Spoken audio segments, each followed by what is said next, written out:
በአማራ ክልል በአገዛዙ ጦርና በፋኖ ኃይሎች መካከል የሚካሄደው ውጊያ አሁንም ተባብሶ ሲቀጥልም የ102ኛ ኮር አናብስቶች በራያ ቆቦ ወረዳ በአራት ግንባሮች የጠላት ኃይል በመደምሰስ ታላቅ ድል መቀዳጀታቸውን አስታውቀዋል። በሰሜን ወሎ ዞን ራያ ቆቦ ወረዳ የአማራ ፋኖ ብሔራዊ ንቅናቄ አፋብን ወሎ ቤት አማራ ሚኒልክ ዕዝ 102ኛ ኮር በአራት ግንባሮች በአገዛዙ ሰራዊት ላይ መብረቃዊና የተቀናጀ ጥቃት በመክፈት የጠላትን የውጊያ አቅም አራግፈውታልም የተባለው በድሮን በጀነራል መድፍ በዙ 23 የታገዘ ውጊያ በመክፈት ጥቃት ለማድረስ የተንቀሳቀሰው 6ኛ ዕዝ በጎዛምን ቀኛቦ በስናን ደብረዘይትና በደብረ ኤልያስ ማርዘነ ላይ በተደረገ ትንቅንቅ 14ኛ ክፍለ ጦር ንጉስ ተክለሃይማኖት ሻለቃና 24ኛ ክፍለ ጦር ስናን አባጅሜ ሻለቃ በመጣመር ደብረዘይት ላይ በመፋለም በጠላት ላይ የበላይነት በመውሰድ በርካታ የክላሽ በማረክና በርካታውን ደግሞ በመደምሰስ ድል ማስመዝገባቸውን አስታውቋል። በሌላ በኩል የከሰም 2ኛ ኮር ኃይለ ማርያም ማሞ ክፍለ ጦር ሰላም ሰው 3ኛ ሻለቃ ከአዲስ አበባ ከተማ በ50 ኪሎ ሜትር ርቀት ላይ በምትገኘው የሸዋ ጠቅላይ ግዛት ፍቼ ገነት ቀበሌ ድረስ በመዝለቅ ባካሄደው ስኬታማ የከተማ ውስጥ ኦፕሬሽን 6 የብልጽግና ኃይሎችን በመደምሰስ 3 ክላሽና 2 ኤስኬኤስ ጠመንጃዎች እንዲሁም 220 ጥይቶችን በምርኮ ገቢ ማድረጉን አስታውቋል። በዚህ ውጊያ አንድ ከፍተኛ የጦር መኮንን መደምሰሱ ታውቋል። መረጃውን በዝርዝር የምታደምጡትም ይሆናል። ሰላም ጤና ይስጥልን። የተከበራችሁና የተወደዳችሁ ቤተሰቦች እንደምን ቆያችሁ? እነሆ ለሰዓቱ እጅግ መደመጥ ያለባቸውን አስቸኳይ መረጃዎች ይዘን ቀርበናል። በቆይታችንም ቀደም ሲል ባሮቹ ያስደመጥናችሁን ዜናዎች እንዲሁም ሌሎች መረጃዎችን በዝርዝር ወደ እናንተ እናደርሳለን። እናንተም ለቻናሉ አዲስ ከሆናችሁ ሰብስክራይብ እንዲሁም ቪዲዮ ላይክ እና ሼር እንድታደርጉ በትህትና እየጠየቅን በቀጥታ ወደ ዝርዝር መረጃዎች አለፍን። አብራችሁን ቆዩም። የ102ኛ ኮር አናብስቶች በራያ ቆቦ ወረዳ በአራት ግንባሮች ያገዙ ኃይል በመደምሰስ ታላቅ ድል መቀዳጀታቸውን አስታወቁም።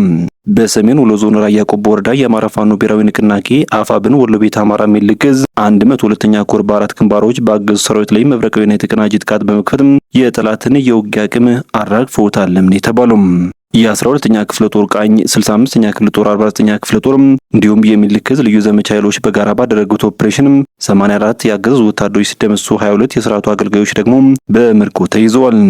የ12ኛ ክፍለ ጦር መካናይዝድ በሞርተር 82 ያገዛዙ ጠላት ምሽግ በመምታት ዙ 23 የተገጠመለትን ተሽከርካሪና ሞርተር ሙሉ በሙሉ በማውደም ጠላትን ወደ ኋላ እንዲያፈገፍግ አስገድዶታል ሲል የገለጸው የፋኖ አዛዡም 49ኛ ክፍለ ጦር በበኩሉ ጎላሻ፣ ቀዩ ጋሪያ፣ አደር ቀበሌና መንደፈር አካባቢዎች ባካሄደው ውጊያ 2 ኦራል መኪና ሙሉ አስክሬን ወደ ቆቦ ከተማ እንዲጓዝ በማድረግ ጠላት አካባቢውን ለቆ እንዲወጣም አድርጎታልም ብለዋል።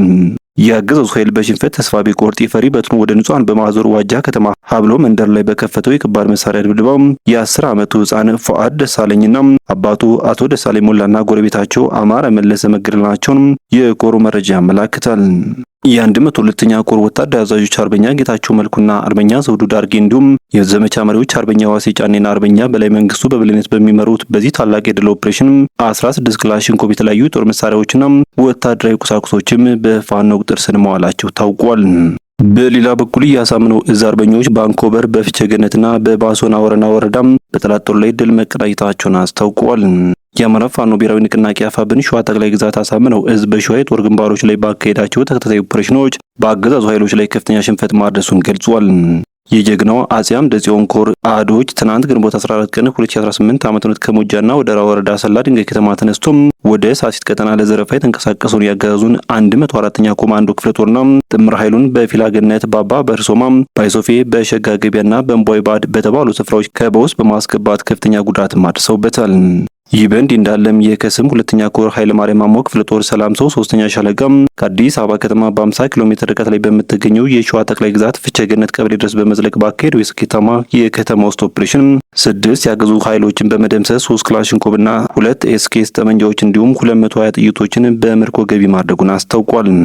በተመሳሳይ የባሶና ወረና ወረዳ አርበኞች ግንቦት 13 ቀን በደብረ ብርሃን አቅራቢያ አፄ ዋሻ በተባለ ቦታ በአንድ አባትና ልጅ ወጣት ድጋፊ ወርቄና አቶ ወርቄ ላይ ከባል ሊፈጽም የሞከረውን ያገዙ ኃይል በመመከትና በመልሶ ማጥቃት አርበኞቹ በጀግነት መክተውታል። በሌላ መረጃችን በድሮን በጀነራል መድፍና በዙ 23 የታገዘ ውጊያ በመክፈት ጥቃት ለማድረስ የተንቀሳቀሰው 6ኛ ዕዝ በጎዛምን ቀኛቦ በስናን ደብረዘይትና በደብረ ኤልያስ ማርዘነ ላይ በተደረገ ትንቅንቅ 14ኛ ክፍለ ጦር ንጉስ ተክለሃይማኖት ሻለቃና 24ኛ ክፍለ ጦር ስናን አባጅሜ ሻለቃ በመጣመር ደብረዘይት ላይ በመፋለም በጠላት ላይ የበላይነት በመውሰድ በርካታ ክላሽ መማረካቸውን አስታውቀዋል።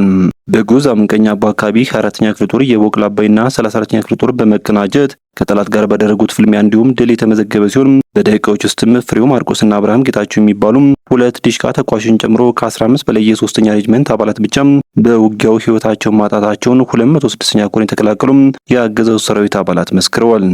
የተወደዳችሁ ቤተሰቦች ለሰዓቱ የነበሩና አጫጭር መረጃዎች እነኝን ይመስሉ ነበር። በቀጣይ በሌሎች ዜናዎች እንዲሁም ጥቆማዎች እስከምንገናኝ በያላችሁበት በሰላም ቆዩኝ።